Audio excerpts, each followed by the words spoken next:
Bharatiya Janata party జాతీయ party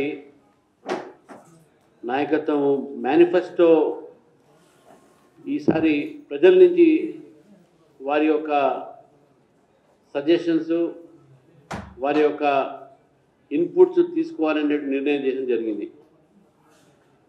దాదాపు 1 కోటి మంది దగ్గర నుంచి మేనిఫెస్టో సంబంధించినటువంటి వారి యొక్క సలహాలు సూచనలు నరేంద్ర మోదీ గారి ప్రభుత్వానికి ఇవ్వాల్సిందిగా ఈ కార్యక్రమం సంకల్ప్ ఘోషణా పత్ర అనేటటువంటి ఒక ప్రోగ్రాంతో వికసిత్ భారత్ మోదీ గ్యారంటీ అనేటటువంటి ఒక నేపథ్యంతో భారతీయ జనతా పార్టీ రేపు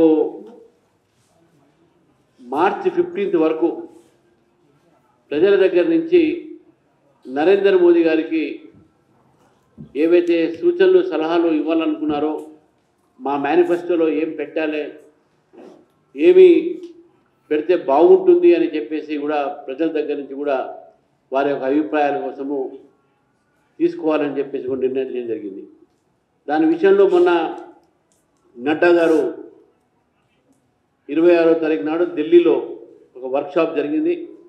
మరి రాష్ట్ర పార్టీ నుంచి ఆ ఒక వర్క్షాప్కు నేను అదేవిధంగా ఎమ్మెల్సీ రంగారెడ్డి గారు, సుభాష్ గారు మాజీ డిప్యూటీ మేయర్, అదేవిధంగా రంగారెడ్డి గారు మాజీ ఎమ్మెల్సీ, ఈ నలుగురు కూడా కమిటీ దాంట్లో వేయడం జరిగింది. ఢిల్లీలో జరిగినటువంటి ఒక మీటింగ్ తరహా హైదరాబాద్లో కూడా ఇక్కడ ఇవాళ రాష్ట్ర స్థాయిలో తెలంగాణది మేనిఫెస్టో కమిటీ మీటింగ్ జరిగింది. ఈ మేనిఫెస్టో కమిటీలో ప్రతి ఒక్క పార్లమెంటు కాన్స్టిట్యున్సీలో ఒక ఎల్ఈడి వ్యాన్ తిరుగుతుంది. ఈ ఎల్ఈడి వ్యాన్తో పాటు మేధావులు, న్యాయవాదులు, ఇంజనీర్లు, కుల సంఘాలు, రైతులు, మహిళలు అంటే అన్ని వర్గాల వారు వారి వారి యొక్క మీటింగ్లు పెట్టి పార్టీ కార్యకర్తలు కాకుండా ఇతరులు పెట్టి వారు దాంట్లో వాళ్ళ అభిప్రాయం సేకరణ చేయాలి. 1 కోటి అభిప్రాయాలు సేకరణ చేయడానికి భారతీయ జనతా పార్టీ నిశ్చయించింది. తెలంగాణలో కూడా తెలంగాణ ప్రజల దగ్గర నుంచి అన్ని వర్గాల దగ్గర నుంచి అందరి దగ్గర నుంచి కూడా ఈ అభిప్రాయ సేకరణ కోసము ఈరోజు దాని విషయంలో మీటింగ్ జరిగింది. దాదాపు 25 లక్షల మందిని మేము కలిసి వారి యొక్క అభిప్రాయాలు తీసుకోవాలి. ఒక అభిప్రాయాలన్నీ కూడా నమో యాప్లో అప్లోడ్ చేస్తాం. మేము ఒక దాని కరెక్షన్ కోసం ఒక బాక్స్ పెట్టిన సజెషన్ బాక్స్, ఆ బాక్స్లో వాళ్ళ అభిప్రాయాలు వేసినప్పుడు మేము అన్నీ కూడా నమో యాప్లో అప్లోడ్ చేసి ప్రధానమంత్రి గారికి పంపిస్తాము. ఏ భాషలో రాసినా దాన్ని వాళ్ళు అక్కడ అనువాదం చేస్తారు. కాబట్టి ఈరోజు మేనిఫెస్టో కమిటీ మీటింగ్ జరగడం జరిగింది. నేను తెలంగాణ ప్రజలకు కోరుతా ఉన్నాను, నరేంద్ర మోదీ గారికి మీరు సూచనలు సలహాలు అందిస్తే ఈ ఎల్ఈడి వ్యాన్ దగ్గర వచ్చినప్పుడు కానీ మీ ప్రాంతానికి లేకపోతే మామూలుగా కూడా మీరు సజెషన్స్ ఇవ్వండి, మా పార్టీకి పంపించండి, నమో యాప్లో అప్లోడ్ చేయండి. కాగా మిస్డ్ కాల్ నెంబర్ ఒకటి ఇస్తాము. ఆ మిస్డ్ కాల్ నెంబర్లో కూడా మీ యొక్క అభిప్రాయాన్ని మీరు రికార్డ్ చేసి పంపించవచ్చు.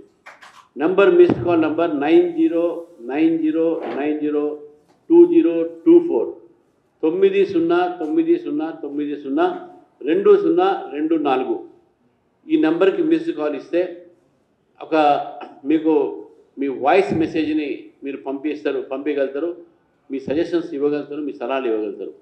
కాబట్టి తెలంగాణ ప్రజల్ని, అన్ని వర్గాలని, విద్యార్థుల్ని, మహిళల్ని, న్యాయవాదుల్ని, ఇంజనీర్ని, విద్యావంతుల్ని, రైతుల్ని కోరుతా ఉన్నాను, దయచేసి మీరు నరేంద్ర మోదీ గారికి మళ్ళీ ఫిర్ ఏక్ బార్ మోదీ సర్కార్ మరీ ప్రభుత్వంలో రావాలని చెప్పేసి మీ అందరూ ఆశీర్వదించి మీ సలహాలు సూచనలు మీరు ఇవ్వాల్సిందిగా నేను కోరుతున్నాను. ఈ మీటింగ్లో ఇవాళ దాదాపు అన్ని జిల్లాల నుంచి కూడా ఒక కమిటీ వచ్చారు.